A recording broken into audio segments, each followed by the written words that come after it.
안녕하세요. 삼형원리 기독선, 일관독법, 총괄 제설하는 기독선, 성경이 열리고 구원과 만나는 기독선, 네크로스 리딩이라는 특별한 성경 읽기를 주창하고 권장드리는 기독선의 모선사입니다. 오늘 한 날도 주님의 은혜 가운데 평안하시고 승리한 날을 구가고 계십니까? 늘 그러한 삶이 연속되어지시기를 항상 기도하고 소망합니다. 오늘은 제가 꿈에도 그리던 그리고 일평생 간절히 염원하고 소망하고 갈망해왔던 주제, 성경은 유언이다. 성경은 유언의 역사로 이해해야 한다라는 것입니다. 예수님의 죽음과 유언, 이것은 아주 쉬운 이야기이면서도 굉장히 중요한 문제이죠. 제가 살면서 가장 기독 종교, 교회 종교 아이들, 이 직업 목사들의 그 간사한 그 무지한 성경 수필들을 들으면서 제일 괴로웠고 힘들었던 이야기가 성경이 유언이라는 말을 이해하지 못하기 때문에 왜곡하고 변질하고 늘 반쪽 언어로 이야기를 한다는 겁니다. 그래서 제게 가장 기독 종교의 비극이 뭐냐라고 하면 성경을 유언으로 이해하지 못한다는 사실이라고 말씀드리고 싶어요. 이제 기독교를 통해서 성경을 유언의 역사로 읽는 우리들은 그런 비극과 불행을 확실하게 이제 끝내자고요. 마치 단칼로 무를 베어버리듯 두부를 쪼개버리듯 이제 그 교회 종교애들이 성경 수필과 소설로 만들어왔던 그 허접하고 간교하고 그 더러운 입술에 맡겨뒀던 비진리와 유사 진리들을 이제 끊어내고 성경을 통해서 하나님께서 바르게 가르쳐 주시고자 하는 이 엄중하고도 아주 생명적인 이 가르침에 집중을 해봤으면 합니다. 제가 그동안 이제 유언이라는 주제를 가지고 사탄을 때려왔어요. 이제 순서로는 5번째인데 이름으로는 제2탄 새 유언에 관한 이야기입니다. 자, 깜짝 퀴즈. 유언은 왜 하는가요?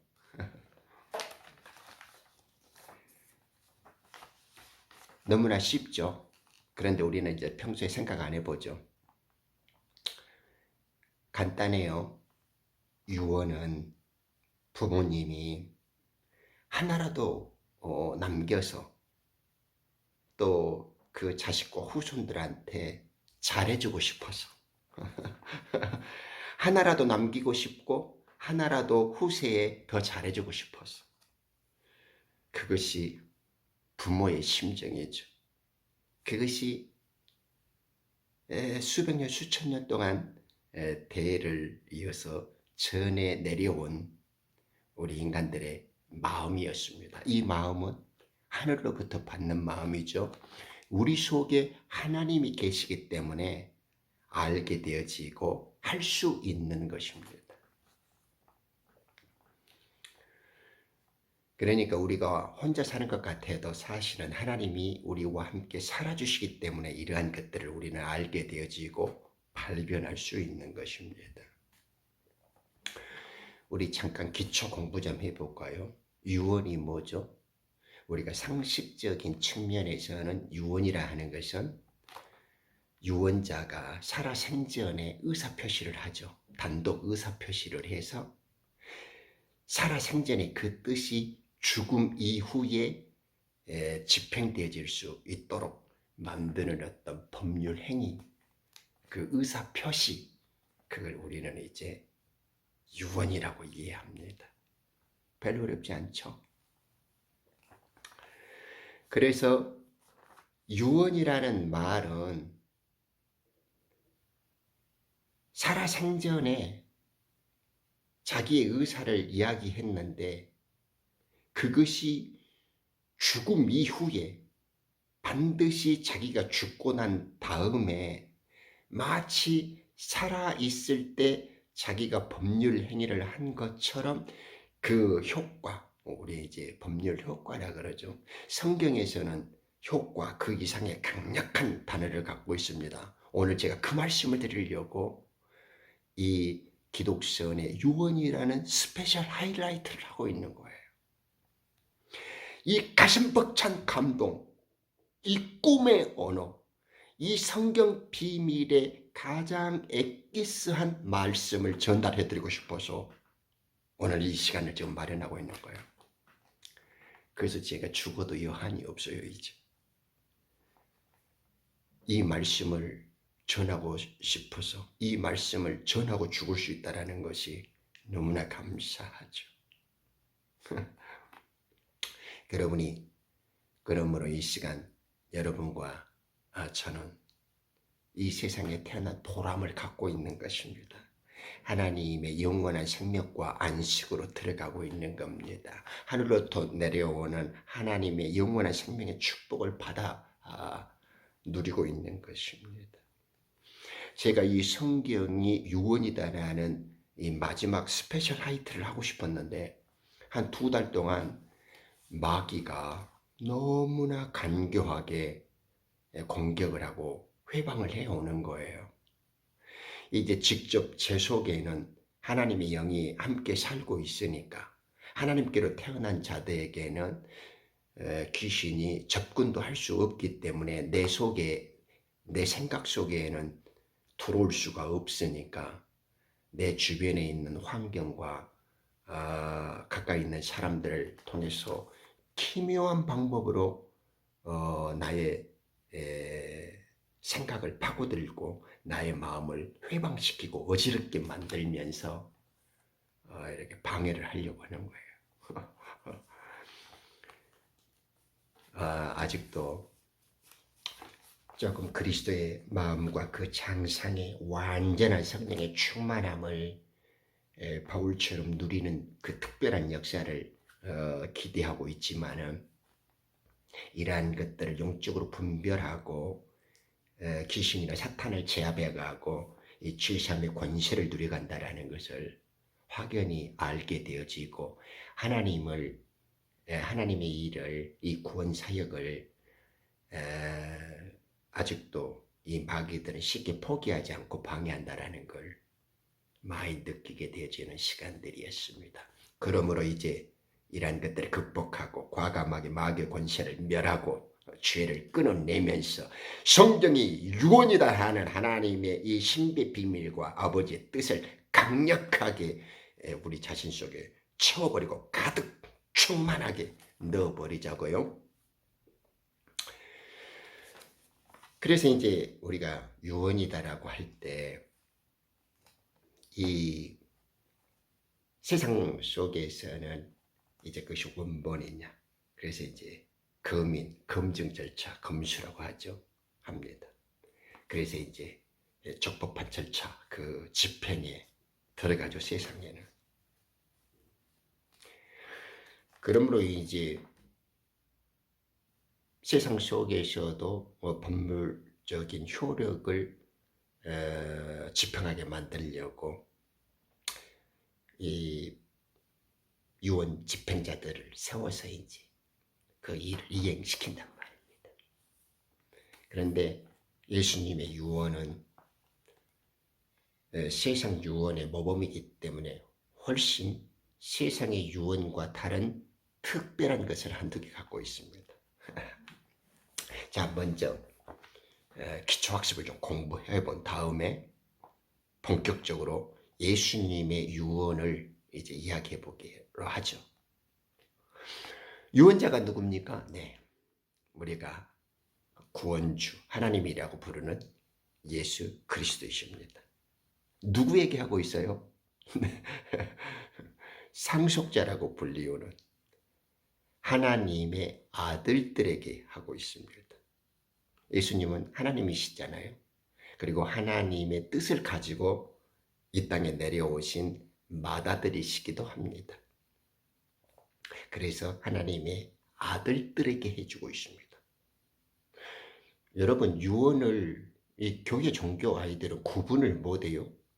예수님의 유언이 아들들에게 해당되어졌다는 사실을 잘 기억을 하지 못해요.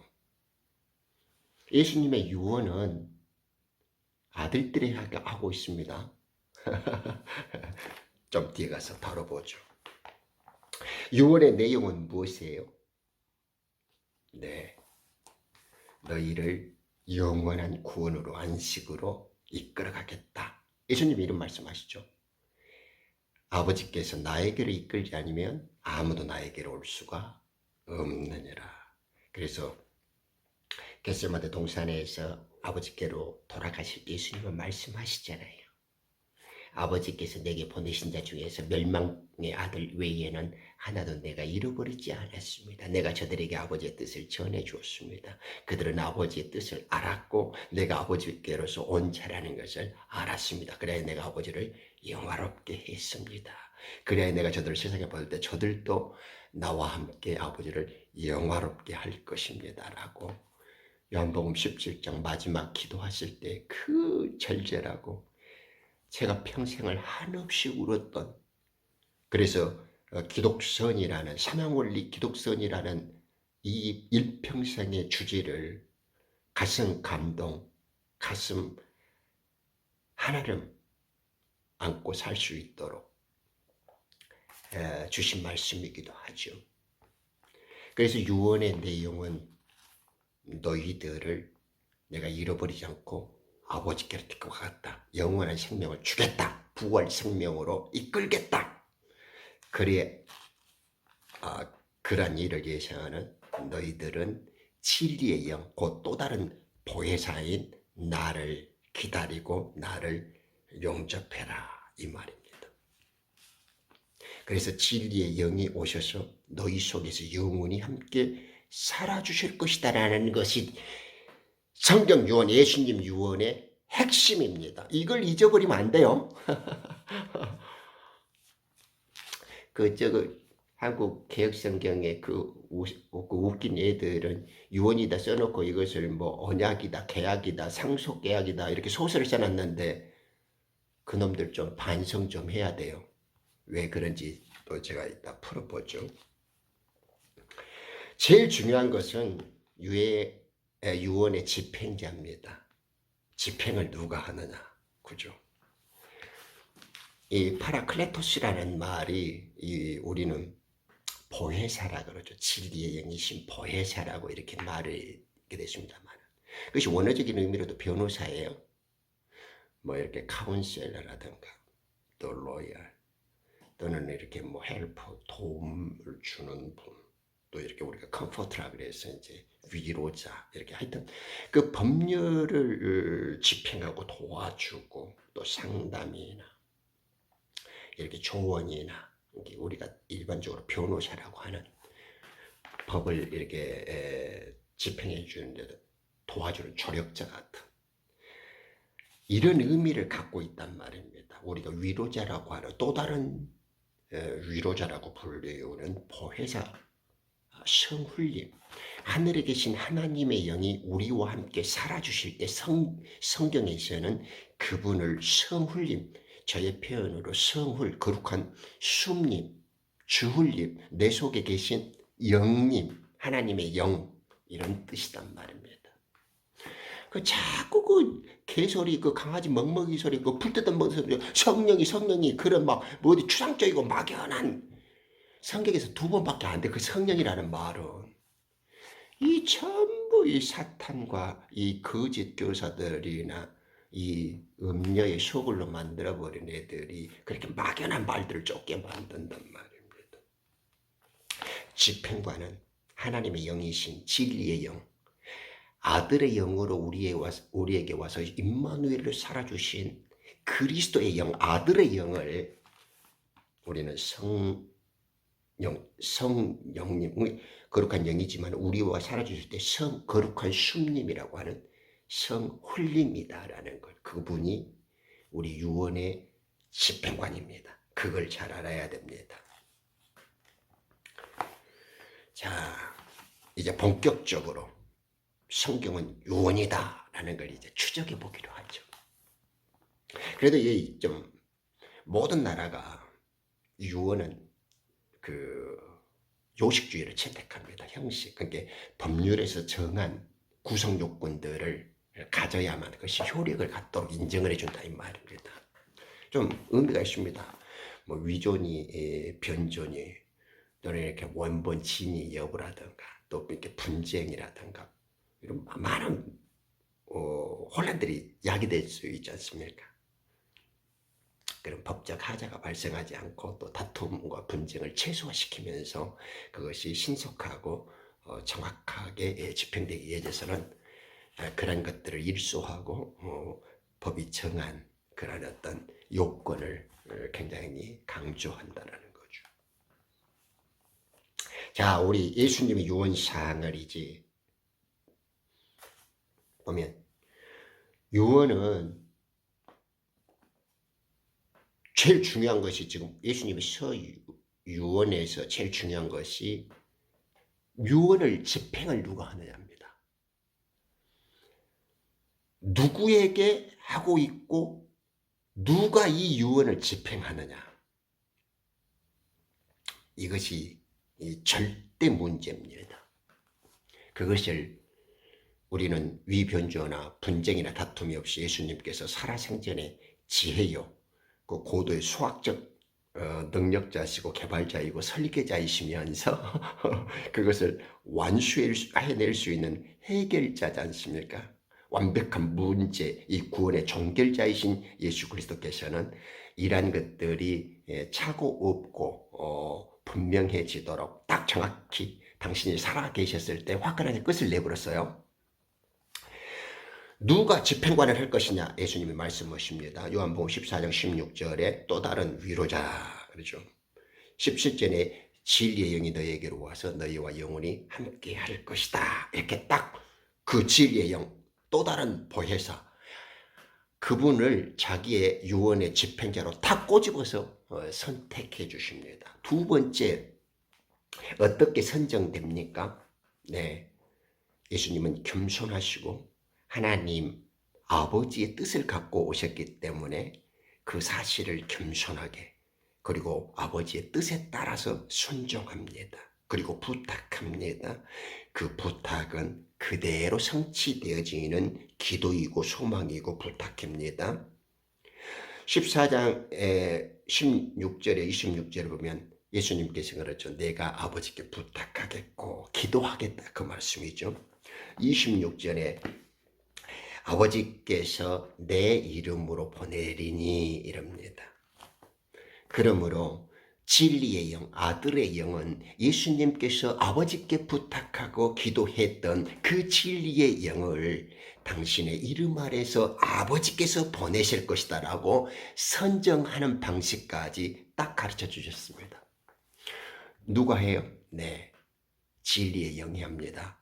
어떻게 선정되죠? 네, 예수님께서 아버지께 기도하고 부탁하셨고 아버지께서는 예수님의 이름 안에서 그 진리의 영, 아들의 영을 보내실 것이다 라고 선택할 수 있게끔 길을 정해 주셨습니다. 그의 임무가 뭐예요? 이 유언의 집행관이 오셔서 우리를 위해서 지정된 법에 따라서 그 유언의 내용에 따라서 어떻게 그 일을 행하실 것인가, 그 의무, 그 임무가 있단 말입니다. 14장 26절에 예수님께서는 또 말씀해 주십니다. 이 유언의 집행관이 어떻게 일하시고 무엇을 일하실 것인가도 딱 정해줘요. 우리는 어렵지 않죠. 여러분, 지금 우리가 유언을 왜 공부해요? 유언을 공부하는 실익이 있다고요. 목적이 있다고요. 유언이라고 말을 해야만 우리의 믿음은 헛방이 되지 않고 성경을 완벽하게 우리의 것으로, 우리의 생명으로, 우리의 구원으로, 우리의 부활과 영원한 안식으로 가질 수가 있어요. 유언을 모르고 유언의 집행관을 모르게 되어지면 개박되는 거예요. 헛방되는 거예요. 제 말로. 믿어도 흐리멍텅의 물에 물 탄듯 술에 술 탄듯 개판. 지금까지 교회 종교 애들이 이따위 식으로 우리들의 영과 진리와 눈을 가리고 있어 구원을 해방시켜 왔어요. 이 사실을 직시해야 합니다. 성령의 도우심을 받아서 오늘 우리의 눈과 귀가 팍 뚫리고 심장이 펑 터져야 합니다. 그것은 예수님의 진리의 영을 자기 유언의 집행관으로 어떻게 선정하시고 그 임무를 어떻게 주셨고 그 일을 완수해 나가는가 하는 것을 우리가 똑똑히 보고 듣고 깨달음으로써 그 생명을 이제 우리의 것이 됩니다. 그러므로 그것을 알고 깨닫게 되어질 때 그 유언은 우리 속에서 위력이 되는 겁니다. 그 예수님의 유언은 우리 생명으로 집행이 되어지는 겁니다. 그런다고 또 너무 흥분하지 말고 고요하게. 그러면 이 유언의 집행관이신 이 변호사, 예수님의 지정을 받아서 판사 되시고 심판관 되시는 창조주 아버지의 명령으로 우리들의 유언을 집행하시는 진리의 영 성훌님께서는, 거룩한 솜님께서는, 홀리 고스트께서는 예수님의 명령을 집행하는 분이죠. 그분은 자기의 것을 말하지 않습니다. 예수님께서 말씀하신 것을 그대로 따라서 행하십니다. 그래서 예수님께서는 그분이 오시면 너희에게 모든 것을 가르치실 것이다. 26절에 말씀하시죠.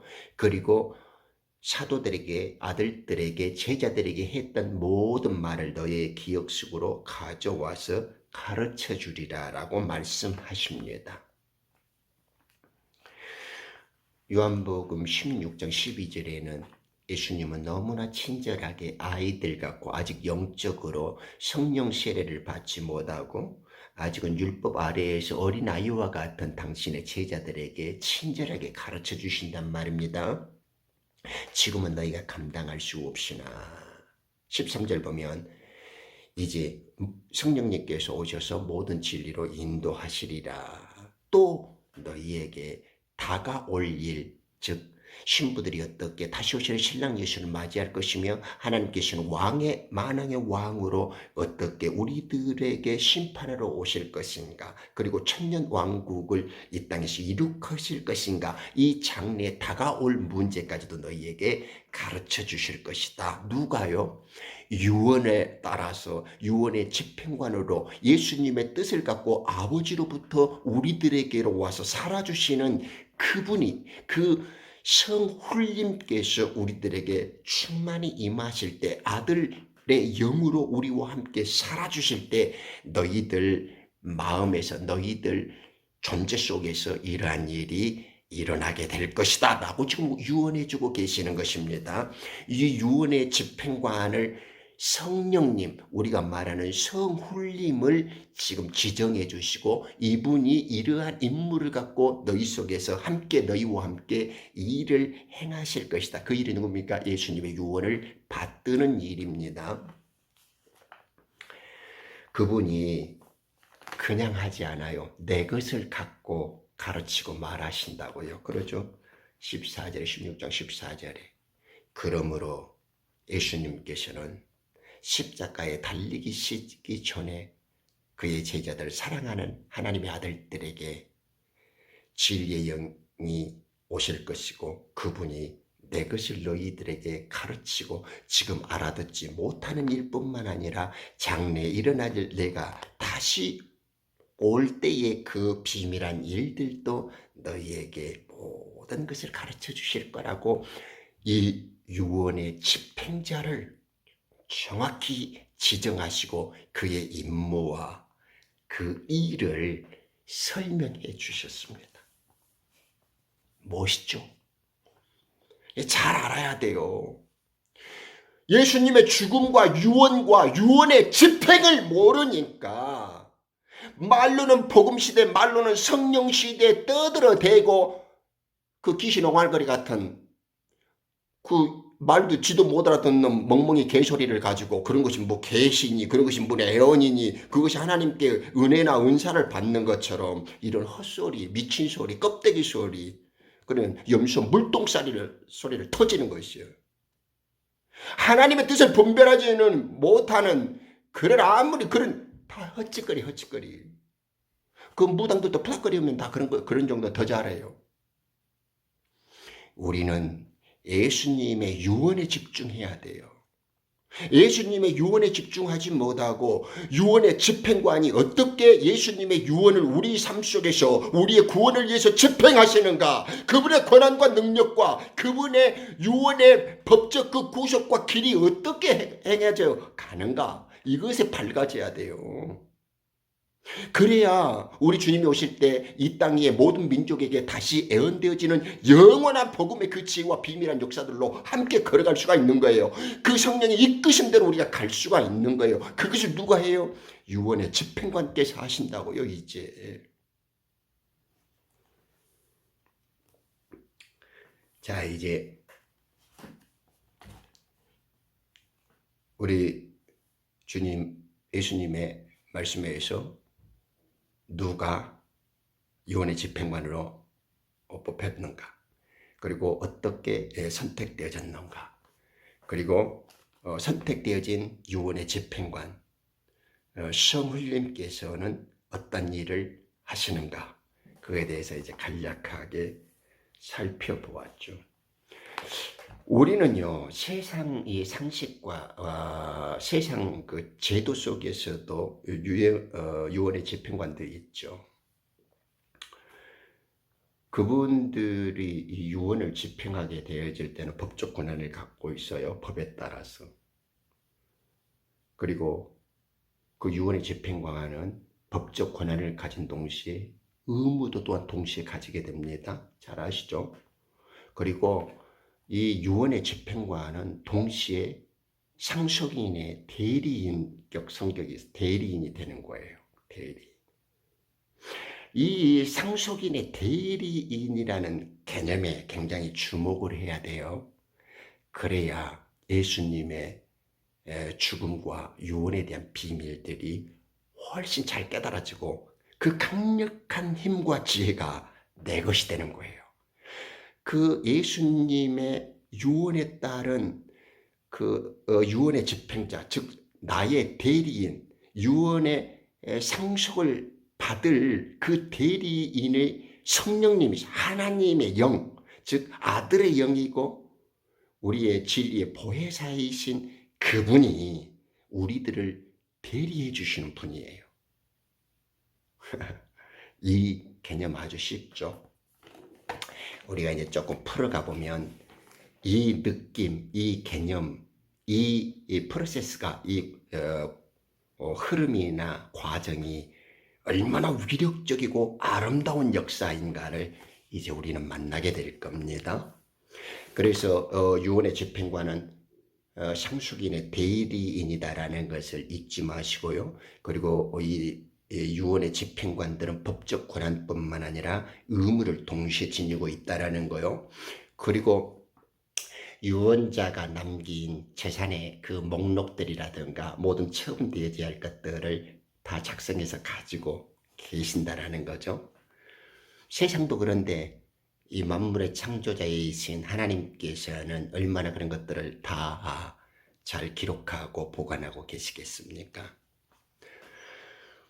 그래서 이 세상 풍속에서도 유언의 집행관들은 이 선한 관리자의 의무가 있습니다. 그것을 나태하고 소리하게 되어지면 짱그라지는 거죠. 네, 해임의 사유가 됩니다.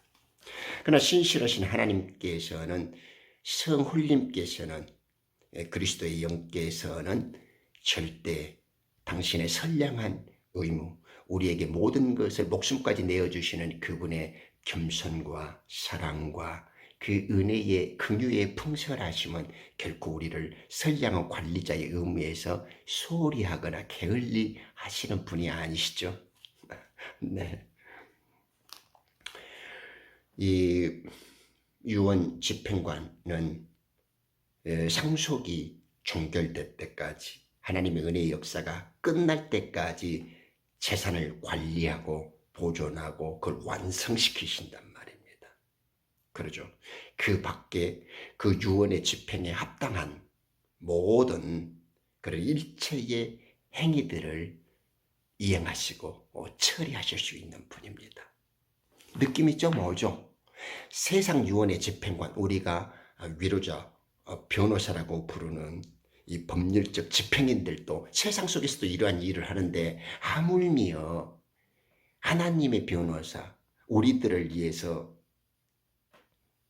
우리들의 구원과 우리들의 상속과 우리들의 승리를 위해서 일하시는 파라클레토스, 이 진리의 영이신 변호사, 이분은 얼마나 더 완벽하게 이 일을 처리해 나가시겠습니까?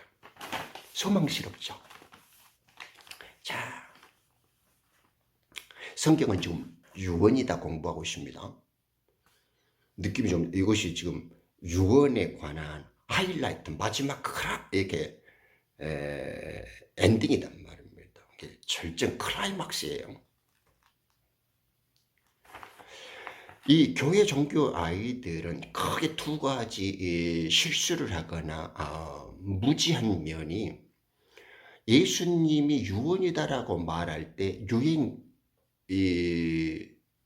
성울림의 집행에 대해서 간과하고, 이것이 아들에게 내려진다라는 사실, 그리고 성경이 이 유언을 집행해 오려고 하는 예수님의 죽음의 역사와 그 유언의 역사를 부분적인 애언들과 역사 속에서 계속 그것을 연결고리로 갖고, 마치 거룩한 혈통이 예수님께서 오시기 전에 그것을 보존하고 유지 관리해 왔던 것처럼, 이 모든 인간의 역사 속에서 예수님의 죽음과 이 유언을 이행하고 완성시키기 위해서 성경이 전속되고 있다는 것들을 간과하고 있단 말입니다. 아쉬운 부분이죠.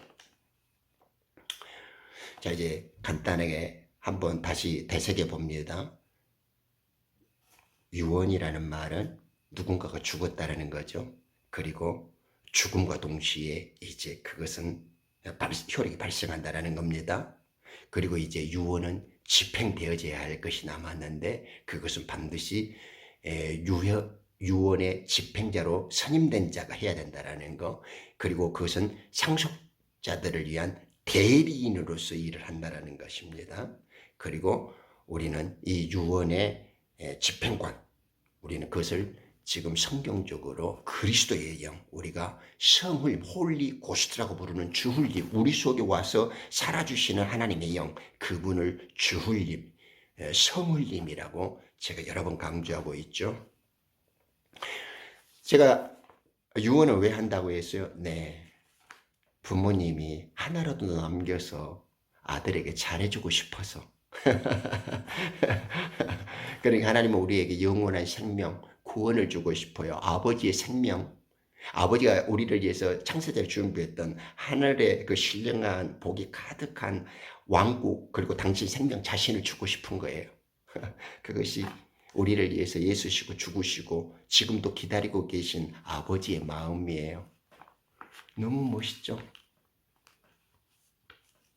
우리에게 아버지가 계시고 그것을 모든 걸 다 주려고 기다리고 계신 아버지가 계시니 살아갈 소망이 있고 더 기대되지 않나요? 이 세상에서 무엇이 힘들고 어렵습니까? 세상 모든 걸 영원히 주려고 기다리는 아버지가 계시는데 힘을 내세요. 그래서 지금 집행자는 누가 되는가? 어떻게 선정되는가? 그리고 구체적인 임무와 할 일은 무엇이었는가? 그리고 이제 위탁되어지고 그 지정되어진 임무는 무엇인가? 이런 것을 간략히 살폈던 것들을 기억하시죠? 자, 그런데 이제 마지막 하이라이트로 여러분들의 코를 때리고 심장에 당금을 하나 꼽아드리겠습니다. 히브리 9장 16절 이하에 보면 바울이 유언에 대해서 이야기해 주죠. 저는 이 말씀을 가슴에 안고 참으로 오랫동안 가슴 먹먹했고 감동적이고 걸어갈 때 앉을 때 눈을 뜰 때나 하나님 앞에 굴복하고 하나님의 사랑과 지혜에 감동되어진 삶을 살았습니다. 그래서 오늘 이 시간 이렇게 유언에 대한 주제를 너무나 벅찬 심정으로 말하는 것 같아요. 이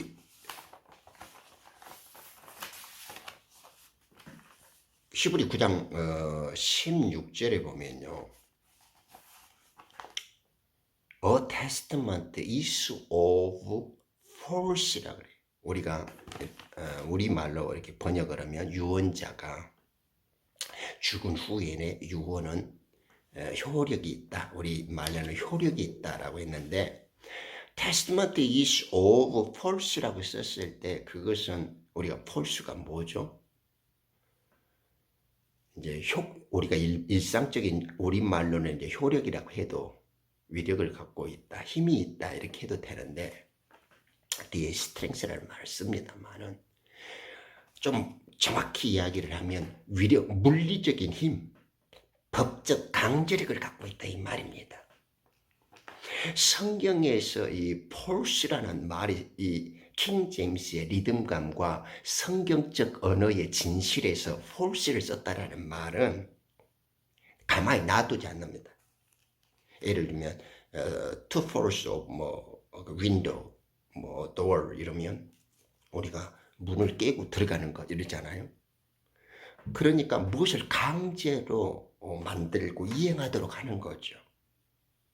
그죠? 사역의 힘이 있고 힘과 물리적인 강제력, 힘을 이야기할 때 우리는 force라 그러잖아요. 이렇게 델타 force, 군인들 force 있죠. 그러니까 지금 바울이 말하고 있는 것은요. 성령님께서 이 유언의 집행관은 force예요. force. 이것을 지금 말하고 싶어서 이렇게 5편을 제작해서 예수님의 죽음과 유언을 만들어 온 역사와 유언과 유언의 집행이 무엇인가를 이렇게 호소하는 겁니다.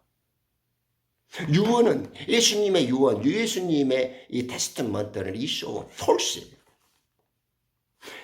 자, 이걸 잘 알아야 돼요. 우리는 예수님을 만나면서 우리는 그리스도의 할례를 받아서 죄라는 육신이 끊어지고 죽어버렸어요.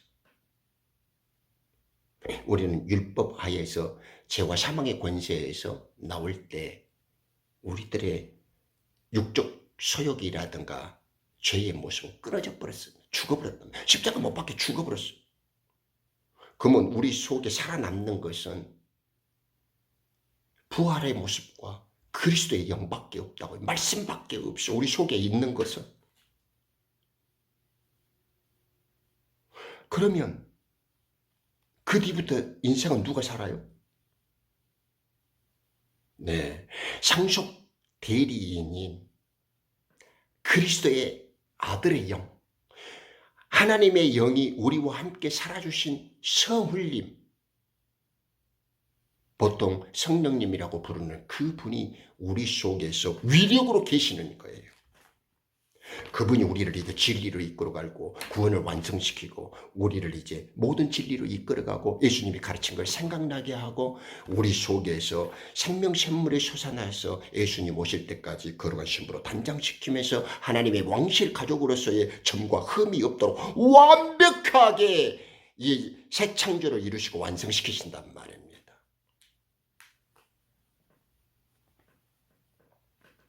그러므로 첫째 유언과 새 유언의 차이점이 뭡니까? 이스라엘 백성에게는 육적 이스라엘에게는 첫째 유언을 줬지만은 이제 영적 이스라엘에게는 이 복음의 아들들에게는 새 유언을 주고 있다는 걸 기억할 필요가 있죠. 우리 마음속에서 유언의 역사를 성령께서 직접 집행하고 있다는 사실입니다. 내가 하는 거 아니에요.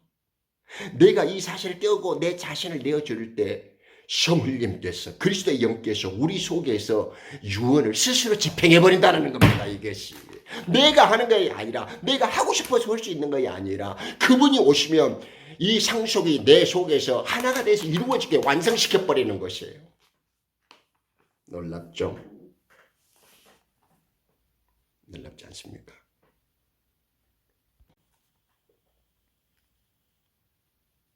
그래서 유언자의 의사표시를 기록한 것이 유언장이고 유언서죠. 그래서 성경은 유언장입니다. 유언의 계약으로 기록되어 있는 거예요. 그래서 성경 유언의 특징이 있어요. 그것은 수중자 유언을 받는 것이 하나님의 아들들이라는 겁니다.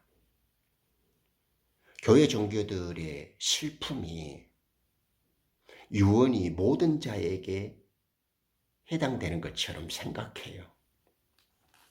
그렇지 않습니다. 내가 오늘 두 가지 비밀을 알려드릴게요.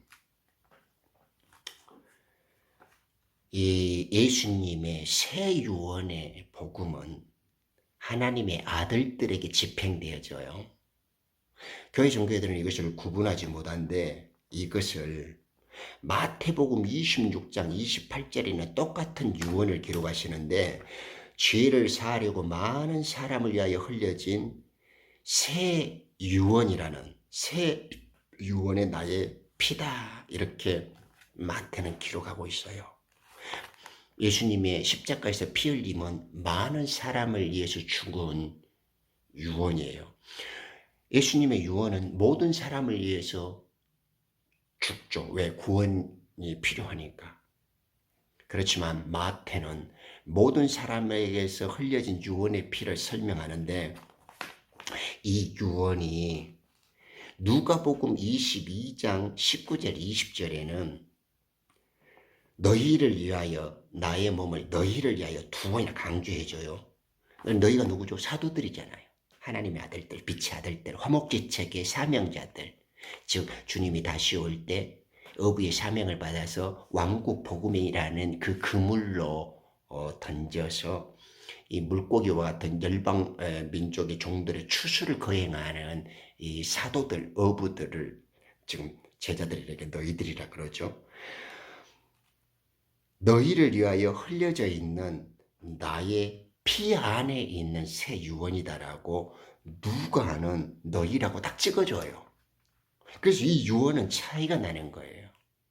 그러니까 이 종들이나 성전의 직무자들이나 천국에서의 관료들, 기술자들, 그리고 천년 왕국을 통해서 일반 시민들과 백성들로 추수되어질 자들은 사도들과 아들들을 통해서 왕국 복음이라는 그물로 추수가 되어져요. 그러니까 하나님의 구원이 일반 백성들에게 이루어질 때는 많은 사람들을 위해서 흘려진 유언이 되어지는 것이고 아들들에게 상속, 화목지책의 사명을 받고 왕국 복음을 다시 증거하는 아들들에게는 딱 꼬집어서 너희를 위하여 피 안에서 나의 언약이다 그렇게 딱 찍어주는 거예요. 근데 교회의 아이들, 기독 종교 아이들은 이 말을 구분을 잘 못해요. 그러니까 다시 정리를 하면 예수님의 새 유언은 모두를 위해서 집행되고 있어요. 그런데 어떻게 집행돼요? 당신이 모두를 위해서 죽은 거지만은 정확한 눈으로 보면 아들을 위해서 피 흘려진 새 유언의 집행을 먼저 말하고 있고 이 하나님의 아들들을 통해서 즉 왕국의 복음이라는 그물을 통해서 사도들을 통해서 던져져 가지고 추수되어질 그 하나님의 백성들에게 이렇게 포괄되고 있다고요. 그러니까 우리가 유언을 집행할 때 세상 속에서도 포괄 증여가 있고 특정 증여가 있죠. 아무 말 없이 이것을 누구에게 다 준다 그러면 포괄 증여가 되는 거예요. 그죠? 그런 누구에게 이렇게 딱 찍어서 예를 들어서 내 은행에 계좌 적어서 누구에게 줘라 이렇게 특정 증여를 할 수 있잖아요. 우리 예수님의 유언은 모두를 위해서 집행되어져요. 그러나 집행되어지는 모습이 아들에게 집행되어지는 것과 종과 시민들에게 집행되어지는 건 차이가 있다라는 거예요. 이해하시겠죠? 아들에게 유언은 아들에게 집행되어지지 종과 일반 백성들에게 집행되어집니까? 그러나 아들이 바로 서면 아들에게 준 하나님의 명령은 곧 모든 백성들에게 집행되는 것과 마찬가지잖아요. 그러나 실제 성령의 유언의 집행관이신 하나님의 영의 집행은 상속자들 속에서 일하시는 모습으로 유언이 집행되기 때문에 하나님의 아들들, 거룩한 신부라고 불리우는 빛의 아들들을 통해서, 즉 세상에 왕국 복음이라는 그물을 뿌리는 어부들인 이 빛의 요셉의 한 달과 같은 하나님의 아들들에게, 왕실의 가족들에게 유언이 집행되고 있다는 것을 우리는 잊어버리면 안 돼요. 어렵지 않죠? 이 사실의 비밀을 바울은 알았어요. 그래서 고린도전서 11장 23절에 보면 성찬식을 설명하면서 자신을 분별치 못하고 먹는 자들은 저주를 받을 것이다, 이렇게 말씀을 해주는 거예요. 기나 고동이나 내가 예수님의 유언을 받는 자다라고 착각을 해요. 그러나 구원의 모습을 들어가 보면 아들의 모습이 있고 종의 모습이 있고 일반 백성의 모습이 있다는 걸 우리는 이 유언 역사에서 좀 더 바르게 그리고 분명하게 깨달아야 할 필요가 있습니다. 마지막으로 유언장의 핵심 기능이 뭐죠? 유언장의 목적이 뭐예요? 네. 고인이 죽은 자의 의사에 따라서 그 유족 상속자에게 그 뜻이 잘 전달되고 그가 남긴 것이 잘 분배되어지도록 하는 거예요. 예수님이 죽으면서 우리에게 남겨주신 그 유언의 뜻은 내가 다시 올 때 모든 민족들에게 이 다시 올 때의 그 비밀들이 유언의 집행관의 말을 들으면 영원한 복음으로 다시 애언되어질 것이라는 거예요. 그래서 예수님께서는 너희들이 지금은 감당치 못해도 진리의 영이 오면 너희를 모든 진리로 이끌어가고 내가 다가올 일까지도 말하게 하실 것이라고 지정해 주셨어요. 그래서 이제 예수님 다시 오실 때 성울님께서는 다시 애언되어지는 영원한 복음으로 신부들을 단장시키고 다시 오실 신랑 예수 만왕의 왕을 준비해 주도록 우리를 지금 가르치시고 이끌어 가십니다. 그것이 늦은 비 성령의 마지막 추수 때의 비밀이고 그것을 계시록에서는 영원한 복음이라고 표현하고 있죠. 그러므로 유언이 자기 속에서 잘 집행되어지고 있는 하나님의 아들은 자기 속에 나팔소리처럼 하나님께서 하늘에서 하늘 왕국의 나팔소리를 통하여 자기에게 영원한 복음을 들려주고 있다는 유언 집행관의 말씀을 알고 깨닫게 되어지는 겁니다. 이것이 성경에서 말하는 예수님의 유언, 새 유언, 피 안에 있는 새 유언의 진정한 모습이고 의미를 발견하게 되는 거예요. 부족함이 있지만은 새 유언의 의미, 성경은 유언의 역사다라는 것을